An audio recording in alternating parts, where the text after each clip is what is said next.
What's up, YouTube? So one of the things about owning your own small business is sometimes you work late nights and you gotta try and balance the whole family and work thing. We bring the kids up here occasionally during those late nights of working where you're just absolutely tired. However, we still manage to have a little bit of fun. This video coming up is us having, well, I should say myself having a little bit of fun with the abilities that we do have at hand here in the shop. Took it upon myself to redecorate my son's shirt. Here's a video. Hope you like it. Let me take a look at your t-shirt. Oh, okay. Here, take your t-shirt off real quick. Let me see it. Why? Because I just want to see your t-shirt.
Put your shirt back on.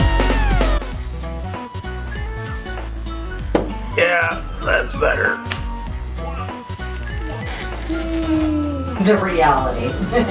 Can I see the well? No. Can we play together? No. Reality checkpoint number 2. They don't want to give up their toys and They play don't with share well. You see what she did there? What? They don't share well. Because it's a killer well. Oh, yeah. Thanks for tuning into our video and our channel. Scarlett has poo-poo, so it's game over. Hey, can I play with the well? Let's play with the well together. So I'm going to say the end of this video, the kids, they tend to like to watch videos that involve their parents and them just playing with toys. This was my sad attempt at playing with the kids with their toys, although we're not like unboxing anything cool like that because we're a small business and can't afford to just buy them a crap ton of toys. Although that might be a really cool channel to start. Kids tend to like to watch that stuff over and over versus these screen printing videos. Anyhow, I hope you guys like this. If you're new to the channel, be sure to subscribe, give this video a thumbs up, or don't, but be sure to leave a comment so that way it will kind of help us grow this channel. Till next time, guys, we'll see you later. We'll see you later.